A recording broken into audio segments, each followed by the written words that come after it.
सोबत आहेत। नीलमताई, आपण पाहतोय महाराष्ट्राचे माजी मुख्यमंत्री मनोहर जोशी यांचं निधन झालं। अतिशय दुःखद बातमी आहे। आपल्या त्यांच्यासोबतच्या काय आठवणी आहेत? अनेक काळ आपण त्यांच्यासोबत काम केलेलं आहे। जवळजवळ 35 ते 40 वर्षापेक्षा माझा त्यांचा अधिक परिचय होता आणि सगळ्यात प्रथम मी भावपूर्ण श्रद्धांजली माननीय माजी मुख्यमंत्री, माजी केंद्रीय आपल्या लोकसभेचे अध्यक्ष या नात्याने श्रद्धांजली व्यक्त करते। अनेक ते विरोधी पक्ष नेते म्हणून विधान परिषदेत काम करत होते, त्यावेळेला मी त्यांना भेटायला गेले होते आणि महिलांच्या हक्काची सनद दिली होती आणि काही दिवसातच त्यांनी त्याला पाठिंबा जाहीर केलेला होता। त्याखेरीज मुख्यमंत्री म्हणून, लोकसभेचे अध्यक्ष म्हणून जशा त्यांच्या अनेक आठवणी आहेत की कुठल्याही कामामध्ये मदत करणं, उदाहरणार्थ महिला सरपंचांना ध्वजारोहण करून देण्याच्या संदर्भातला निर्णय असेल, त्याला काही लोक विरोध करत होते, त्याच्यात निसंदिग्ध ठाम भूमिका सरांनी घेतली होती की महिला सरपंचांना ध्वजारोहणाचा अधिकार हा मिळालाच पाहिजे। त्याचबरोबर शिवसेनेच्या अनेक शिबिरांमध्ये त्यांचं मार्गदर्शन असायचं।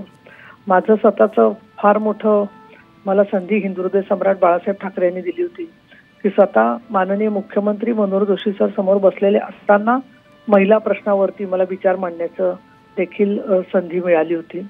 अत्यंत संयमी, चतुरस्त्र व्यक्तिमत्व, त्याचबरोबर परखडपणा, परंतु न लागेल अशा पद्धतीने मनाला सौम्य भाषेमध्ये स्वतःचा मतभेद व्यक्त करणं, प्रशासनावरती चांगल्या प्रकारची पकड, कृष्णा खोरे महामंडळासारखा जो फार मोठा प्रकल्प महाराष्ट्रामध्ये आला आणि त्याच्यात हिंदुहृदय सम्राट बाळासाहेब ठाकरे आणि मनोहर जोशी सर यांचा सिंहाचा वाटा होता। अशा प्रकारचे अनेक प्रकल्प त्यांनी त्यांच्या काळामध्ये मुख्यमंत्री म्हणून त्याला चालना दिली। शिवसेना आणि भारतीय जनता पक्षाची युती घडवणं, ती टिकवणं आणि त्याचबरोबर त्यातल्या मतभेदातून मार्ग काढणं, याच्यात सुद्धा मनोहर जोशी सरांची भूमिका कायम संकटमोचकाची राहिलेली होती।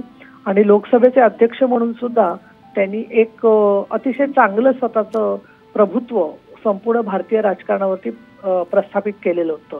पण हे प्रभुत्व करत असताना पक्ष नेते, पक्षाची शिस्त, पक्षाची चौकट या संदर्भात त्यांची भूमिका अगदी स्फटिकाप्रमाणे निर्मल अशी होती।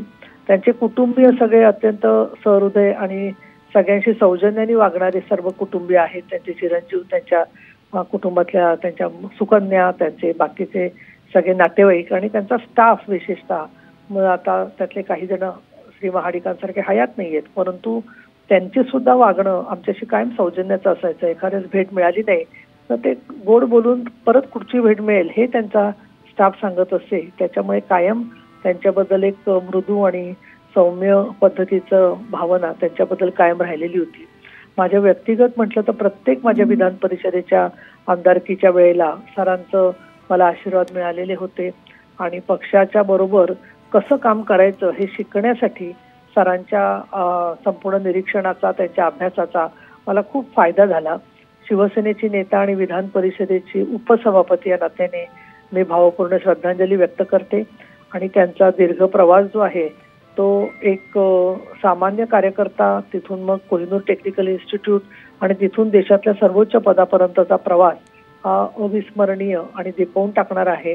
आणि त्याच वेळेला नम्रता आणि सौजन्य याचं त्यांनी जे सोबत धरली होती ती पाहिली तर खरोखर त्यांच्यासारखी व्यक्तिमत्व किती विरळ आहेत याची सातत्याने जाणीव होते। नक्कीच नीलमताई, आभारी आहे आपल्या प्रतिक्रियेसाठी। जोशी सर आज आपल्यामध्ये नाहीत, मात्र त्यांच्या आठवणींना आपण उजाळा दिला त्यासाठी आभारी आहे।